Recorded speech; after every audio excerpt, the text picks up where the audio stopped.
Alright guys, I hope you're back, and we will now continue our philosophical journey. We will talk today, we'll go into the second part of our pre-Socratic philosophy. We'll talk about Elea, another part of Italy, and hopefully you will see why we need to mention that and why it is important. So let's briefly refresh our memory on what we talked about last time. First of all, we talked about Fusikoy, the three Fusikoy who were looking for Arche. That was Thales, Anaximander, and Anaximenes. They thought they found their Arche. Thales thought it was water. Anaximander thought it was apeiron. Anaximenes decided that maybe it's air or pneuma. But doesn't seem to make sense. There were three different options. Neither of them is completely satisfactory. Why? Well, one of the reasons why is they were not really accounting for change. The Arche they were talking about didn't cause any change, right? If you have a barrel of water, the water itself is not going to turn into ice or steam or anything else. Same thing with air. Apeiron, well, it's hard to say what apeiron can turn itself into. Nonetheless, there's definitely something to be said about what lacked in their account. Their account wasn't very good. We also talked a little bit about Xenophonists, and remember Xenophonists suggested two very important things. The idea of one God rather than these multiple gods. And another thing was, how do we know things? He questioned our ability to know things for sure. Now then we talked about Heroclitus. And Heroclitus, if you remember some of the most important things about him, logos, and everything changes. You cannot step into the same river twice. Everything is a battle of the opposition. So this is a snapshot of the last lecture. Hopefully this is what you remember from the last lecture, because this is what you should remember from the last lecture. Okay, that was Ionia for the most part. Heroclitus, it's kind of hard to say how much of an Ionian he is, and Xenophonists, they say, already lays a foundation for Elea. Nonetheless, the first three were definitely Ionians, the other two maybe. Now we are on to Elea, another part of the ancient Greek world. Today it actually is southern Italy. Back then, again, Hellenic or Greek people lived in this area. And one of the key figures we should immediately talk about there would be Parmenides. Parmenides has definitely turned philosophy in a very interesting direction. If we look at the first bunch we were talking about, the Fusikoy especially, they are more of straightforward physicians, and you may even call them materialists. They're not really materialists per se, because they still thought that everything was full of gods, but nonetheless they were looking for some sort of physical substance in order to explain things around them. And they are closer to what we would today probably call scientists. But when we go to Elea, this is a totally different tradition. Parmenides laid the foundation for what we now call metaphysics, the science of reality and being. And he asked some very interesting and hard questions. In particular, he was also concerned with what is ultimately real and what started everything, but he came to a very different conclusion. In his work, large part of which has survived until our days, he is talking about reality or being in three ways. Okay, so today we will talk about Parmenides. Parmenides comes from the part of Greek world called Elea, and he brings an entirely different outlook. It is difficult to really understand his philosophy, and there are different explanations. He has written a very beautiful poem where he talks about a young man going to have a conversation with a goddess. And this goddess explains to him certain things about being or reality. She says, well, there can only be 3 ways to think about reality, or rather 2, because the third one doesn't even work. You can either think of reality as always existing, or you can think of reality or being which doesn't exist, or you can think about it sometimes existing, sometimes not. And the goddess says, well, it's impossible to think about something which does not exist. If reality doesn't exist, then you could never think about it. So, in that sense, reality must always exist. How about if it sometimes exists, sometimes does not? Well, the goddess says, that's not a good option too, because it would mean that it has to go in and out of existence, and that is not possible. What exactly is he talking about? There are different interpretations, but basically if you think about it in this way, the world itself, the way the world really is, we can't imagine it having a certain beginning, and we also cannot imagine it having a certain end. Now, in fact, to say that the world has a beginning would necessarily imply that there was no reason for it to come into existence.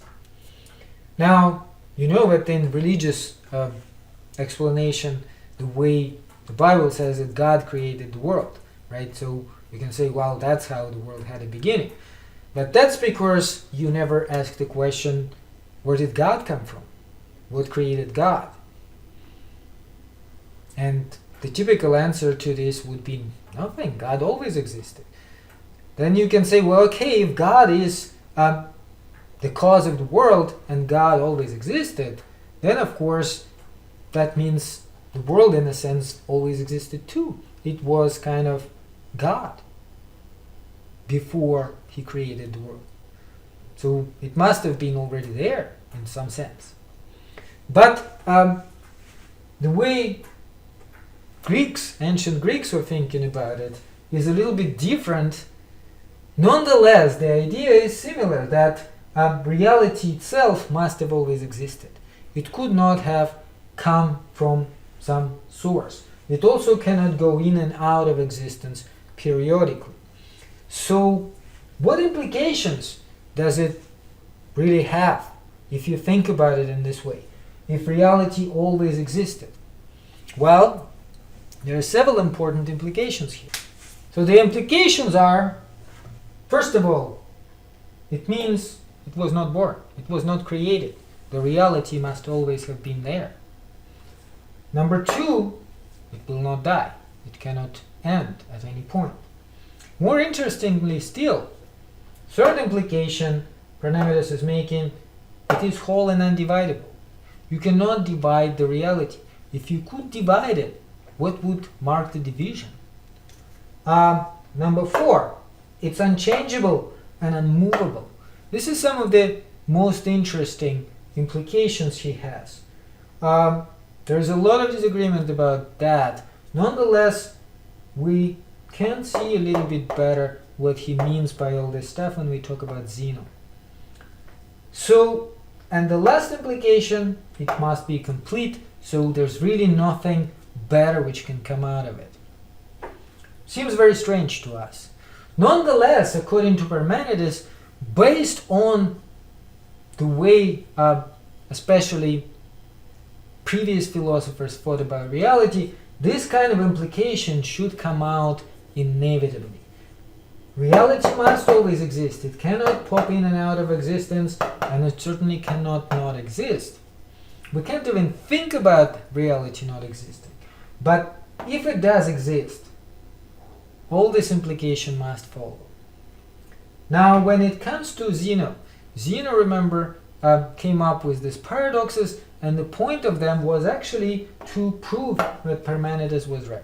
Zeno is a student of Parmenides. He's trying to help us understand Parmenides in a sense, and he's also trying to prove to everybody who disagrees with Parmenides that Parmenides is actually right. So what were his most important paradoxes which were meant to prove all this stuff? Let's look at them. So looking at Zeno will again help us to understand Parmenides a little bit better. Once again, remember, Parmenides was saying reality was not created, it cannot have an end, it was kind of always there. He thinks of reality as kind of one chunk of stuff, because he's saying it cannot change, it cannot have any movement, and in general it's just this sort of a ginormous block of being. That's what reality is. Okay, Zeno proves this with his paradoxes, going against two things. Against multiplicity, trying to explain why reality cannot have different chunks of stuff. And against movement, by trying to explain why reality cannot change, cannot have any movement. And this is this paradoxes which he comes up with. First of all, why is he saying, why is Parmenides saying reality has to be thought as one chunk rather than bunch of stuff? Well, he's saying, think about it in this way. If being had no size, it would not exist, right? What he means is, think about it in this way. If there are tiny little chunks of being, such as atoms, he's saying, well, if atoms have no size, then they do not exist, right? If the size of them is 0, and note that he is not atomist, so he's not saying there are atoms or there are no atoms, but for us it's easier to understand it this way. So if the atoms do not exist, if their size is 0, then there's nothing. There are really no objects around us. You can think about it also in terms of the arche, and Parmenides actually rejects the very idea of arche for that reason. So arche, be it water or air, has to have particular chunks, has to have particular size. And if their size is actually 0, then of course there's no arche, there's nothing there. But he's saying that if it does have size, it must be enormously large. Why? Well, this is how he thinks about it. Now, let's say this is a small chunk of reality. He's saying, well, that chunk would have to then consist of something. So if you split it in half, there'd be 2 chunks. And if you split them again in half, there'd be 4 chunks. And so on and so forth. So the smallest particle would constantly be bigger than you can possibly imagine. And so as a result of that, the reality will get bigger and bigger and bigger and more enormous until it infinitely huge and continues to expand. This is the paradox he lays out. Now, another paradoxes go against movement. So let's look, why does he say there's no movement, no change of any kind? Well, we did have a discussion about Achilles and Tortoise. Let's leave it aside for a second. Let's look at the other one, the runner. He's saying, okay, let's suppose the runner is about to run. So before he gets to his destination, he has to cover half the distance, right? Before he gets to the half the distance, he still has to cover half of this distance. And before he gets there, half of this distance. And before that, half of another distance. Then half of that, half of that, half of that, half of that, half of that. You say he will never start moving. He can't move. There's no such thing as movement or change. Now, if you are confused and if you don't understand what he means, basically, this is the simple explanation of this idea, which, by the way, still puzzles not only philosophers but scientists as well. And this is what the basic explanation is. If there is no smallest particle of space and no smallest particle of time, then neither space or time travel or movement is possible, because you will not be able to move through infinite space or through infinite time.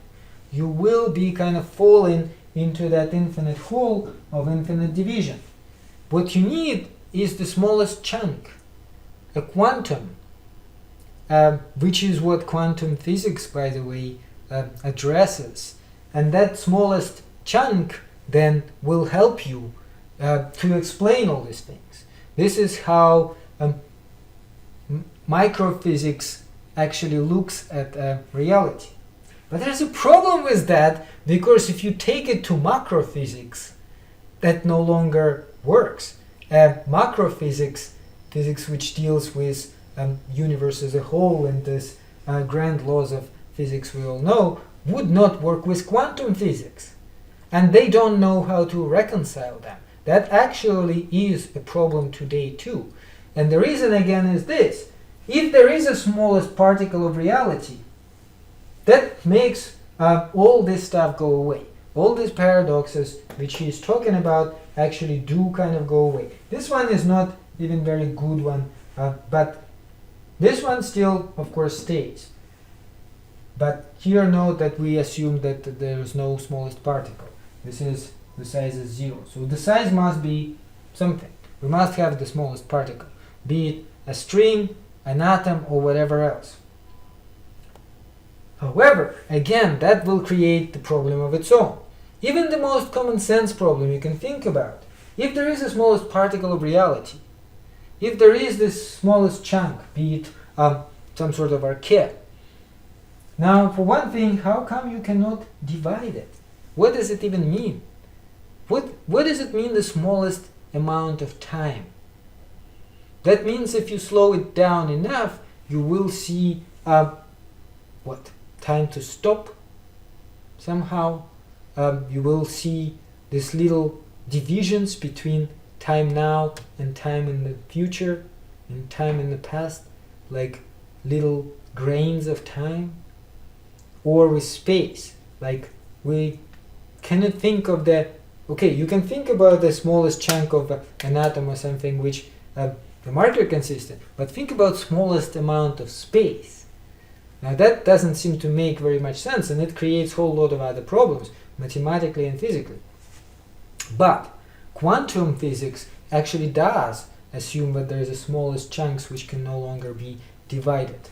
And so this whole problem is still with us today. And Parmenides was essentially the first one to notice it. And Zeno again is just trying to explain it. And it is indeed very difficult to assume the existence of reality if you are thinking in this kind of, taking this kind of purely empiricist approach. Remember, empiricism is actually empirical knowledge, is knowledge based on your senses. So here we have this important division with Eleatic school. Eleatic school takes us away from us trusting our senses, trusting our vision, trusting our ears. It says, no, we should actually go with reason. Reason tells us much better what reality should be like, rather than the senses. Senses actually lie to us. We cannot trust senses. And this is one of the biggest divisions in philosophy. What should you trust? Should you trust your senses, what you feel and what you see? Or should you go with your mind if your mind tells you something which does not agree with your senses? Now, according to Parmenides and according to Zeno again, if we go with our mind, with our reason, we will reach conclusions which cannot be confirmed by our experience, by our senses. Very different conclusion. And that's why this is actually a beginning of immaterialism, of the view that reality is not made of matter. There's no matter, there's no smallest chunks of anything. In fact, it's just some sort of virtual reality, you may say today. This is kind of where it's heading. Obviously, we cannot say that Parmenides himself said that or Zeno himself said that. We don't really know, but based on their ideas, this is where the whole story begins. And we will be going further into that when we next week talk about sophistic movement, Socrates, and then go into Plato, and you will see how this immaterialism develops throughout history, first in ancient Greeks, and then goes all the way to our days.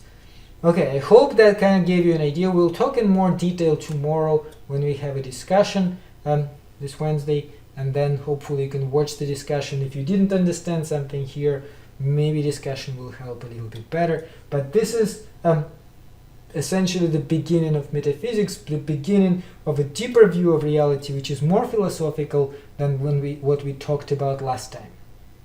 Thank you very much, guys.